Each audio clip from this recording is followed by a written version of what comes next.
Ngayon mga ka-chicken, tatawagin natin yung ating mga manok.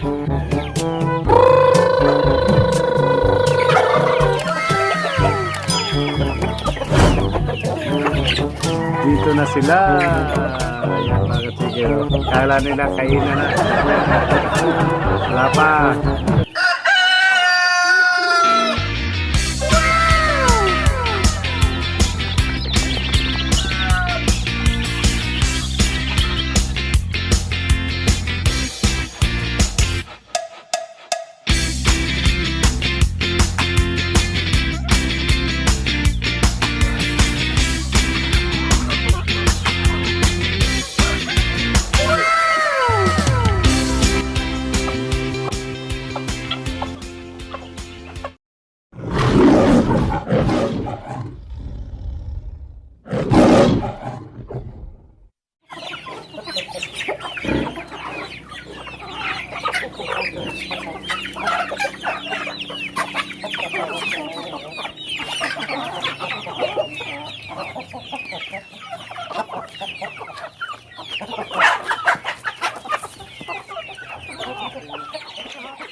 Ayan, magandang araw sa inyo mga ka-chicken. Nandito na naman tayo ngayon sa ating manukan. Pakita ko po sa inyo ngayon mga ka-chicken yung update dito sa ating manukan. So ayan na po sila, no?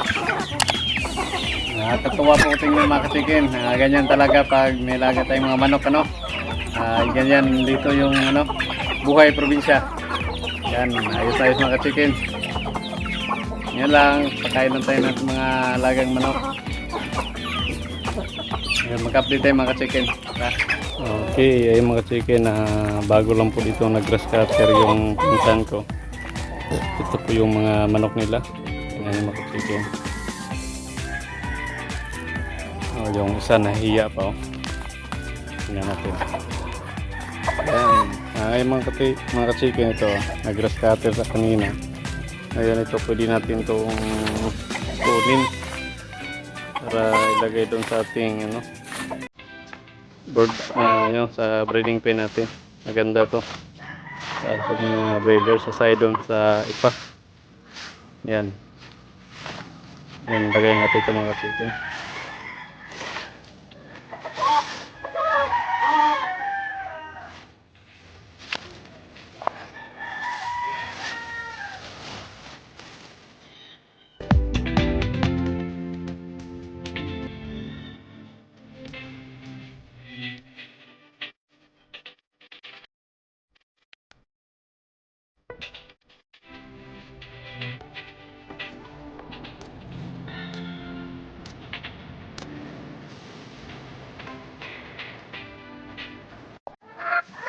Ito mga ka-chicken, ito yung ilalagay natin na pinaka-bedding dito sa ating mga breeders. Yan, maganda to. Nakatulong ito mga ka-chicken para mas komportable yung ating mga alagang manok, na sila din ay yung mga ipot nila mabilis matuyo at hindi magiging marumi yung sa loob ng kanilang breeding pool. Yan, saka maging malinis yung kanilang mga itlog, at makapagkaskas din sila mga ka-chicken, yan. Ganda to. Aside sa ipa, lagyan din natin ito, mas lalong maganda ito para sa ating mga breeders.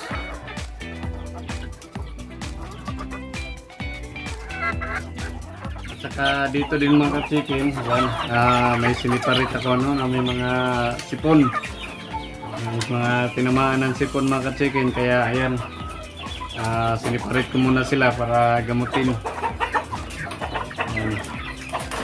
Ayan mga ka-chicken, yung may tinamaan. Pero mga mild lang naman mga ka-chicken. Yan, ginamot lang din natin. Ayan mga ka-chicken. At doon sa likod. Ayan, nagkakagulo na naman sila mga ka-chicken. Dito pa sa likod mga ka-chicken, yung iba. Alam po yung ating manukan. Yan, may pinulong po ako dito na isang Hubbard mga ka-chicken. Yan, makita nyo. Kasi nangano po siya, yung term dito sa amin ng dutol. Yung mga bago bang tubong balahibo mga ka-chicken na naka-stress din sa kanila kasi yan. At masakit yan para sa kanila. Tingnan nyo po yung ating Hubbard mga ka-chicken. No? Ang ganda po. Ano pa lang to? Magto 2 months. Kaya nakalaki.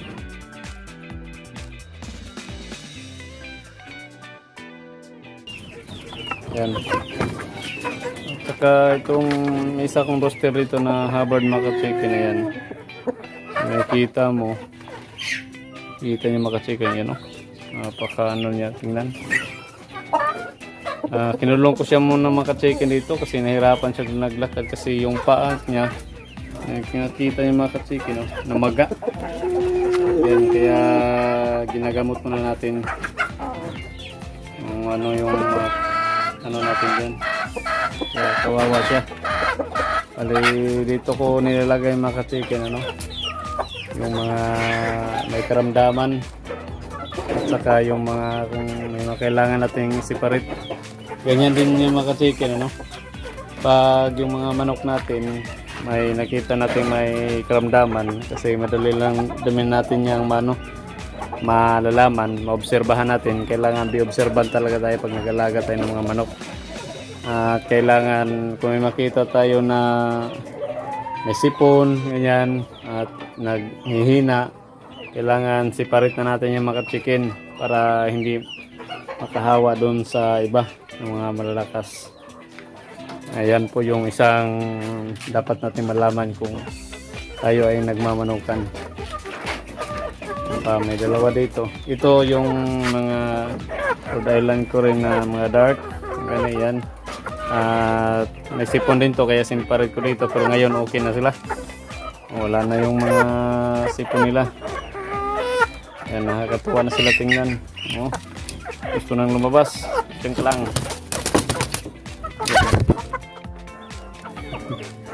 Gusto nang lumabas. Huwag mo na ngayon. Kailangan mas fully recover talaga kayo. Dito din may mga kunting sipon pa to. Yan, dyan lang muna. Sunod na araw na lang kayo. Yan, ito din mga Hubbard din to.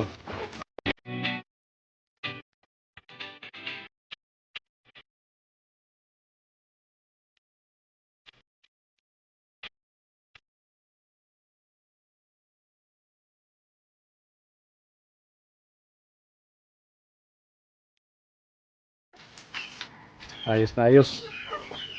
At dito din makatikin yung ating mga pabo. Yan, natuwa din sila makatikin. Ano? Ito lang po yung area ko rin makatikin. Bala ko rin po makatikin na dito banda. Magdadagdag pa po ng tulungan dito, ano? Update ko din po sa inyo yan makatikin. Yung susunod na video. Yan. Sila, mga sagala. So po yung kalamansin mga sige, no? Marami pong bunga. Yan.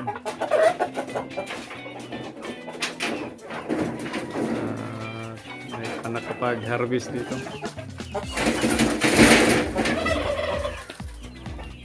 At dito din mga katikin yung pinakita ko sa inyo na mga baboy. Yan, wala na yung mga bait nya, ubos nang nabenta. Uy, may isang manok nakapasok. Ang ginagawa mo dyan, yan, mabilis nabenta mga katikin yung mga biik, yung baboy kasi ang lulusog. Ayan, no? Yan na lang ngayon mga. Samahan mo lang dyan.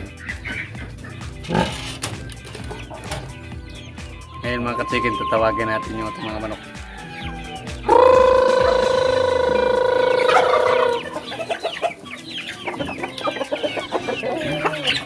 Dito na sila. Ayan mga kachikin. Oh. Kala nila kainan na. Wala pa. Okay. Yan lang po mga kachikin. No? Nakatuwa talagang mag-alaga ng mga manok. Kaya dito mga kachikin sa area ko, marami pa kong plano na gustong improve para makapag-handle pa tayo ng mga maraming manok na pwede nating alagaan at may benta din. Kasi marami tayong order, parang hindi ako nakahabol sa ibang order mga ka-chicken. Kasi sunod-sunod yung nagpa-preserve dito sa akin. Mostly yung mga day old. Kaya gusto ko pa dagdagan yung ating mga breeding pen, ano? Saka yung mga paglalagyan ng mga sisiw. At lalo na yung mga grower, ano, cage, yung balak ko. Saka dito yung itong budiga na ito, balak ko lagyan ng extinction para malagyan naman din ng mga kulungan dito sa ilalim na ano lang, mga brooder.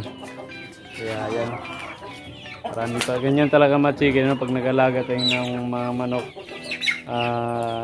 para yung sinasabi nila na adapt the change, kailangan marunong tayong mag-adjust din kung anong mga kinakailangan ng ating mga manok. Para din makapag-adjust tayo na gusto tayo makapagbenta ng marami pa ng ating mga manok para di din tayo logi, ano. Kaya yan. Ayun mga ka-chicken, yan lang po muna sa ngayon mga ka-chicken, ano. Maraming salamat mga ka-chicken sa inyong panonood at sa inyong walang sawang suporta dito sa channel. At ingat po kayo dyan palagi mga ka-chicken. God bless. Thank you. Sorry, it's DJ.